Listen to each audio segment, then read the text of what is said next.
Kayak saya berkali-kali ditanya sama seorang kiai, kenapa sih Gus masalah la ilaha illallah kok sampai Nabi ngendikan wa in zana wa in saraka. Siapapun yang melafadzkan la ilaha illallah Muhammadur Rasulullah, itu suatu saat pasti masuk surga. Meskipun dia pernah zina, pernah maling. Itu jelas teks hadis di Bukhari, di Muslim, wa in zana wa in saraka. Meskipun zina dan ini bukan berarti Nabi melegalkan perzinahan, enggak, ma'adzallah, enggak akan terjadi. Nabi melegalkan perzinahan. Tapi Nabi ingin ngendikan begini. Absolutisme kebenaran itu tidak terganggu oleh kesolehan dan kefasikan. Karena kebenaran absolut siapapun akan ngomong seperti itu. Saya berkali-kali nyontohkan, Rektor Al-Azhar akan bilang 1 tambah 1, 2. Lonte ya bilang 2. Koruptor ya bilang 2. KPK ya bilang 2. 01 ya bilang 2. 02 ya bilang 2. Karena absolutisme kebenaran. Dan Nabi itu ingin mengatakan bahwa Allah Tuhan ini kebenaran sejati. Sehingga siapapun yang melafadzkan sah. Jika orang yang kafir 70 tahun sekali melafadzkan syahadat, sah. Tidak usah begini. Pak kafir, soleh dulu ya beberapa tahun gitu. Baru Anda sah melafadzkan kalimat la ilaha. Tidak ada seperti itu. Semua ulama ijma. Orang kafir 70 tahun melafadzkan la ilaha illallah sekali, langsung menjadi Muslim. Kenapa sah? Kebenaran absolut tidak bersyarat kesolehan maupun kefasikan. Ya kayak tadi, orang bilang 1 tambah 1 harus profesor apa anak TK boleh. Jangan mentang-mentang profesor, doktor, rektor, UGM, atau UI. Tadi anak kecil bilang berapa 1 tambah 1? 2. Sudah, aku tak bilang 4. Tidak bisa. Kebenaran absolut itu orang akan sepakat. Nah, Quran itu termasuk kebenarannya absolut. Maka harusnya siapapun bisa memahami Quran. Termasuk orang yang sebelum Islam. Sekarang saya tanya ke sampean, ketika Umar masuk Islam karena dengar Quran, itu dulu dengarnya apa dulu Islamnya? Dulu dengarnya, dan dia paham. Wa ma huwa min kalamil basar, ini tidak mungkin omongan manusia seindah ini. Karena mudah difahami Quran. Nah sekarang enggak, karena ada sistem akademik. Itu terus orang macam-macam urutannya. Jadi repot sekarang. Kalau kata tafsir At-Tabari lebih ekstrim lagi. Itla yuqalu masalan ifham bima la aklalat. Jadi orang-orang kafir ini kan, orang-orang kafir Mekah ini kan Rasulullah jadi nabi ini kan semua orang masih kafir. Enggak ada mahasiswa UI, enggak ada orang NU, enggak ada orang Muhammadiyah. Semuanya orang kafir, semuanya masih kafir. Terus Nabi membawa Quran, maka khitab pertama itu bukan ya ayuhan nahdiyun, ya ayuhal muhammadiyun. Khitab pertama kul ya ayuhal kafirun, karena pendengarnya semuanya kafir. Dan itu mereka paham. Tapi nanti soal hidayat nomor 2. Tapi mereka itu yang jelas paham. Sehingga banyak orang kafir yang menjadi muslim karena mendengar Al-Quran. Jadi ini penting diketahui. Karena kebenaran itu milik siapa saja dan akan mudah difahami. Kayak tadi. Kalau 1 tambah 1, 2 itu rektor ya bilang 2, anak TK ya bilang 2, musuh kamu ya bilang 2. Kamu atas nama sentimen dengan musuh pun tetap bilang.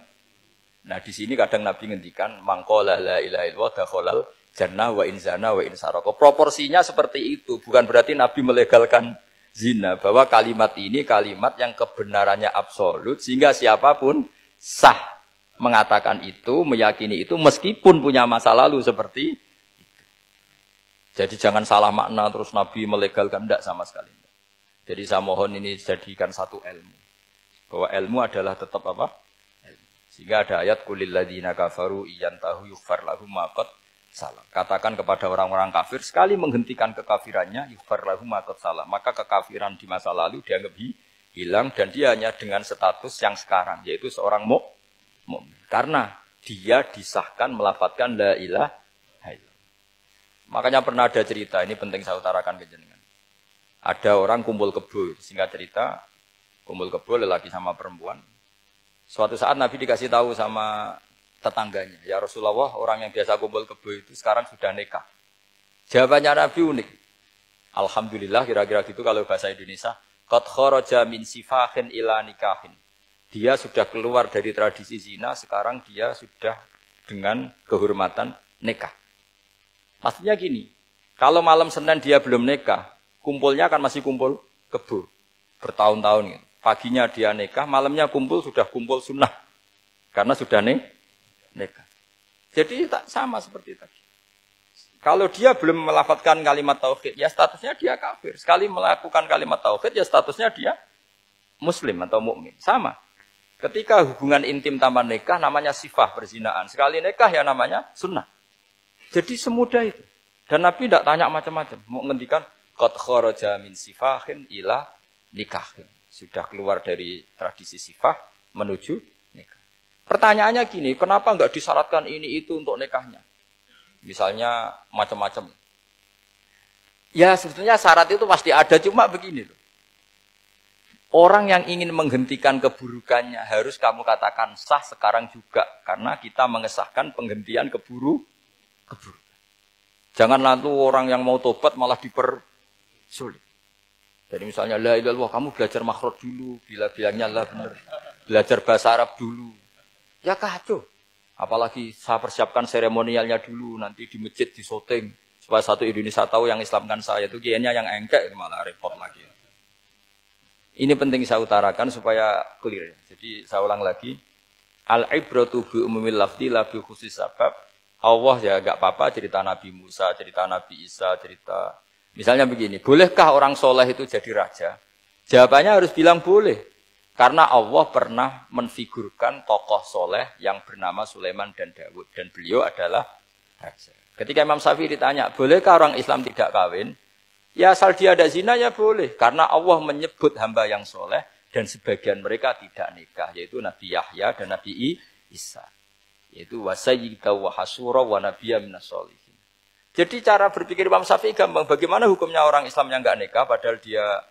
Tapi asal enggak zina loh ya. Ya jawabannya ya boleh. Karena Allah mensifati Nabi Yahya dan Isa dengan status hasur. Tidak apa?